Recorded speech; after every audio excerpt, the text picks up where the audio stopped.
Welcome to the deep dive. Today we're heading somewhere pretty special. Koh Kood. It's this island tucked away in the Gulf of Thailand, actually quite close to Cambodia. And what's fascinating is how it's deliberately held onto its quiet beauty, pushing back against the usual tourist flood. We'll get into the gorgeous beaches and jungles, sure, but also the really interesting ways some plans, some maybe just luck that have kept it this kind of sanctuary. Yeah, it's really compelling. Koh Kood isn't just a pretty face, so to speak. It's like a living example of trying to preserve something authentic. In a world where, let's be honest, truly unspoiled places are getting harder and harder to find, Koh Kood really stands out. You hear people call it the Maldives of Thailand, and okay, visually maybe there are hints, the blue water, the sand. But we'll dig into why that label, well, it kind of misses the point, the real soul of the island. Our goal here is to really unpack what makes it unique, how it's managed to resist, the massive development you see elsewhere in Thailand. And crucially, we'll walk you through getting there because honestly, the journey itself is a big part of the whole Koh Kood story. Absolutely. And we've got some great material to work with here. Sources that really lay out not just the island itself, but the how, the choices, the unique setup, the travel logistics, even how the seasons completely changed the experience. It gives us a really full picture of this perhaps important example of doing tourism differently. Okay, so let's start with that idea of an unspoiled paradise. What does that actually feel like on Koh Kood, according to our sources? We're talking like the basics, that incredible white sand, right? Almost powder. Exactly, superfine sand. Yeah. And the water, just stunning. Clear near the shore, then all these shades of blue deeper out. Right. And palm trees, jungle, waterfalls hidden away. The classic tropical dream visuals. Yeah, absolutely. Yeah. But the thing that comes up again and again is the quiet. It's the lack of the usual stuff. No noisy jet skis buzzing around, no endless rows of souvenir stalls, no giant hotel blocks dominating the view. It's not just beautiful, it's beautiful differently. That's what you're saying. Like it's kept its character. That's the core of it. And why that Maldives comparison, while flattering maybe, doesn't quite fit. The Maldives offers that incredible luxury, sure, those overwater bungalows, but it's often a very curated, isolated experience, almost separate from local life. Ah, okay. So Koh Kood has the beauty, but maybe more connection. Exactly. It feels more grounded. You might actually, wander into a village, interact with people who live there year-round, see a local festival maybe. It's not just a resort bubble. It's got this soul, this conscious decision to be quieter, maybe more genuinely Thai than a place totally built for mass luxury tourism. That makes sense. A different kind of appeal. Which leads to this idea you mentioned, underdevelopment by design. It sounds a bit like a contradiction, doesn't it? How can it be one of Thailand's least developed islands, but still have everything from basic huts to, like, super fancy eco-resorts? It is a fascinating balance. And it's not underdevelopment because nobody cared or because it was neglected. It seems very, very intentional. Our sources talk about the community making active choices. Things like limiting how many new resorts could be built or really trying to support local family-run places over big international chains. So deliberate decisions. Yes. And the most obvious example, no 7-Eleven. Think about that. In Thailand, 7-Elevens are everywhere. They really are. So not having them, that's not an accident. It's the community saying, we prefer our small local shops, our own little markets. It maintains a certain atmosphere. It keeps it local. It does. You get these little villages, family restaurants, beach bungalows. It all feels more integrated, less like a corporate overlay. It's this curated condition, you could call it, or maybe passive gatekeeping. It kind of naturally selects for visitors who appreciate that quieter, more authentic vibe. That's a powerful idea, choosing local over global convenience. But it's not just about community choices, is it? There are some physical, almost accidental barriers, too. Absolutely. History plays a part. It was remote. Even a bit rugged pirates apparently used to hang out there back in the day. Yeah. That tells you something about its isolation. Wow. Pirates. Okay. And even now, getting there isn't exactly a direct flight and a 5-minute taxi ride. The journey from Bangkok takes effort. It naturally filters out the casual fly-in, fly-out crowd. So the journey itself protects it, in a way. It definitely contributes. But here's the really unique part, the big geographical constraint. The entire eastern half of Koh Kood, it's a Thai army base. The whole eastern half. Yeah, a huge chunk of the island.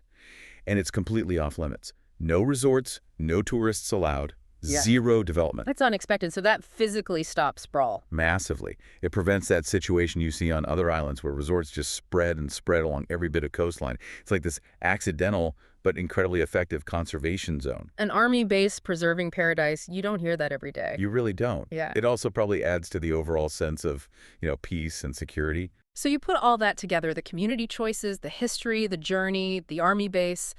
What's the overall result? The result is this managed identity we talked about, a place that has deliberately and partly through circumstance held onto its tranquility. And this creates a kind of loop, right? The island is quiet and authentic. Which attracts people who want quiet and authentic. Exactly. People seeking serenity, not big parties.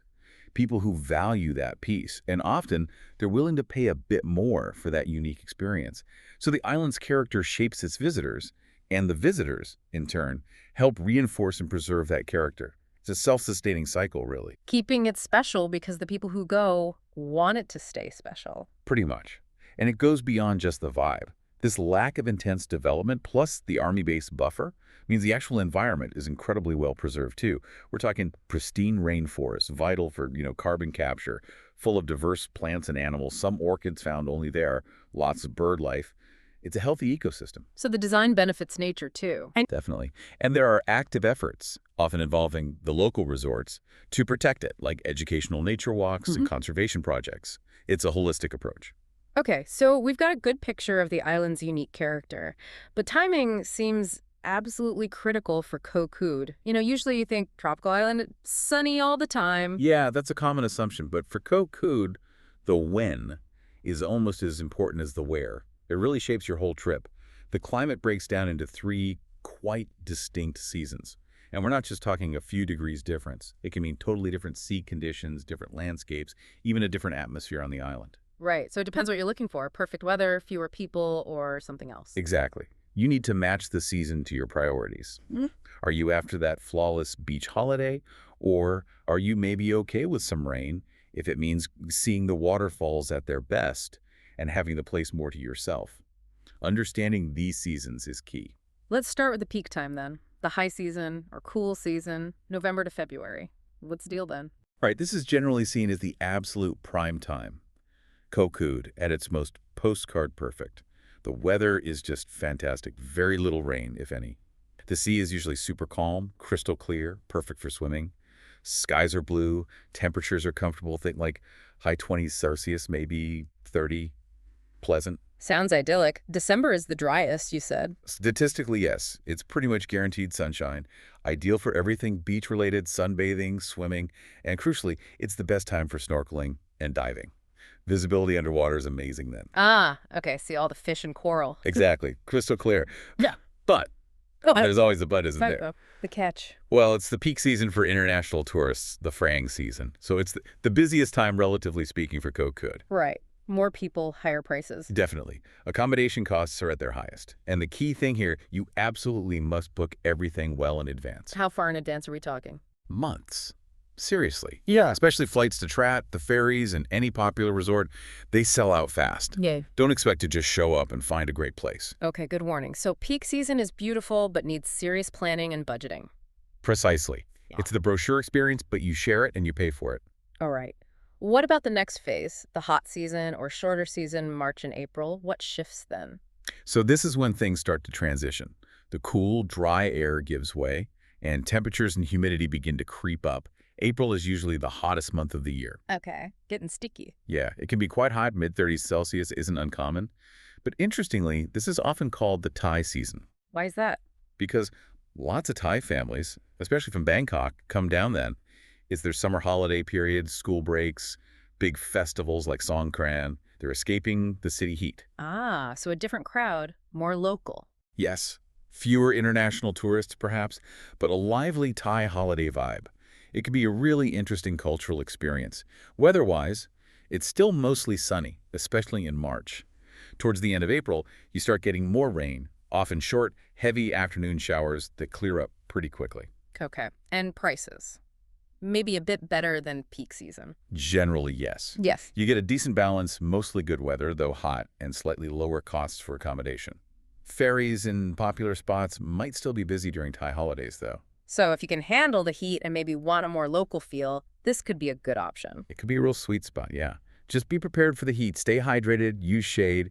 It offers a slightly different, maybe more authentic Thai holiday experience. Now for the big one, the wet season, the low season, May to October. Sounds intense. It is a completely different experience. This is monsoon season, and it transforms the island. How dramatic are we talking? Pretty dramatic. Frequent, often heavy rain. The sea gets much rougher. Waves can be big, making swimming less appealing or even unsafe on some beaches. High humidity. Some sources basically say the island feels closed for tourism during these 6 months. Ferry services get cut back significantly, sometimes canceled due to weather. They mostly run just for locals. Wow. So is it even worth considering? Sounds challenging. It is challenging, but for a certain type of traveler, it has this unique, wild magic. Okay. What's the upside? Well, first, the island's interior explodes with life. All that rain means the waterfalls are absolutely spectacular, thundering, full, creating amazing swimming holes. Ah, right. Fed by the rain. Exactly. And the rainforest becomes incredibly lush, intensely green. It feels almost primal, really beautiful in a dramatic way. In crowds.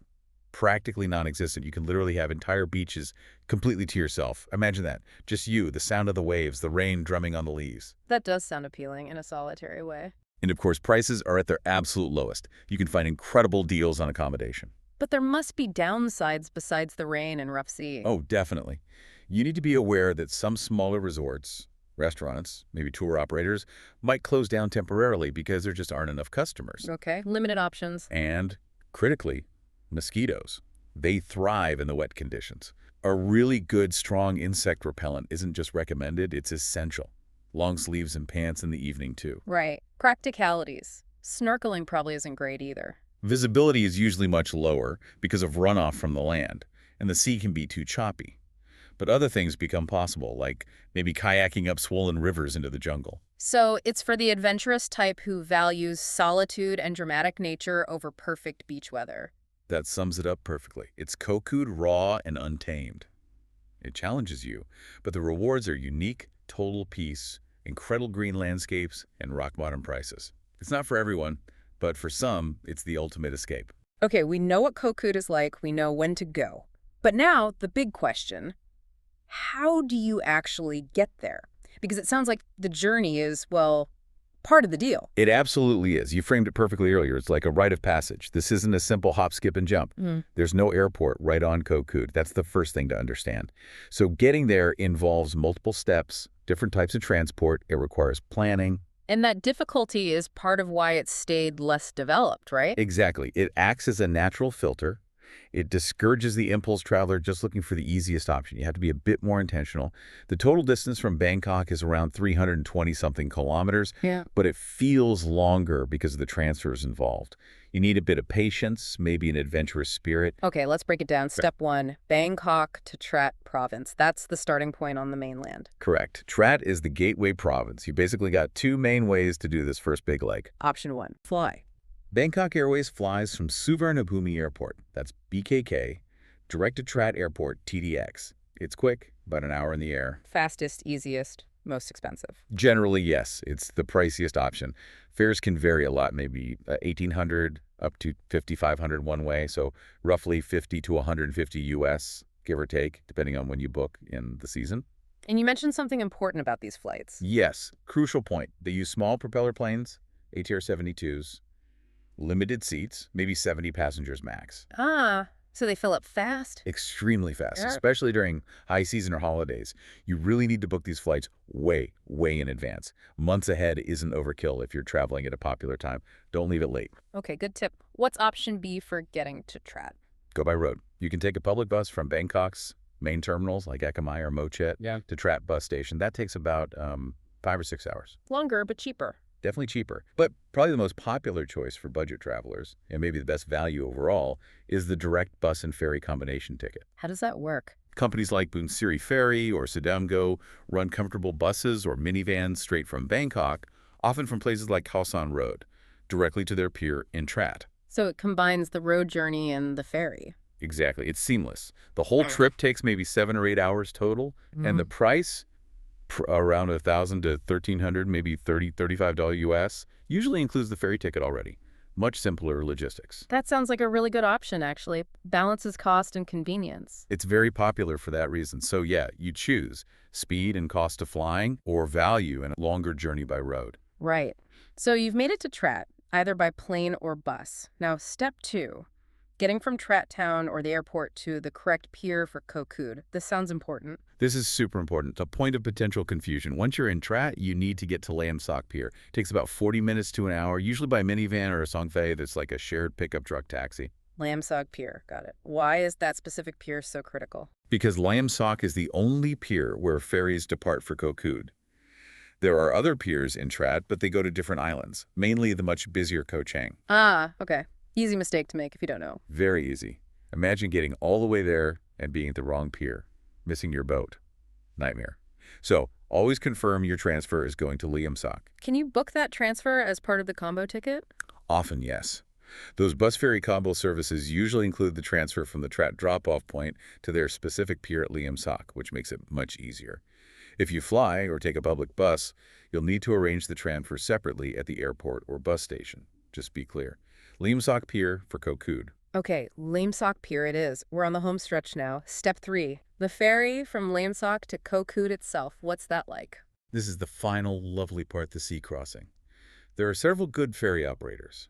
Boon Siri high-speed ferries uses catamarans, takes about 90 minutes, generally quite stable. Koh Kood Express is similar, reliable boats, about the same travel time. Then there's Sudamgo, they're often the newest and fastest, using streamlined boats that can sometimes do the trip in just 40 to 60 minutes. Wow, that's quick. It is, though maybe slightly less stable in rougher seas than the bigger cats. And booking these ferries. Same advice as the flights. Book ahead. Absolutely, especially in high season or on weekends. They definitely sell out. Don't risk just turning up. Makes sense. How do you book it all easily? Sounds like a lot of steps. Online booking platforms are your friend here. Something like 12Go Asia is really useful. You can often book the whole thing, bus from Bangkok, transfer, ferry ticket in one go.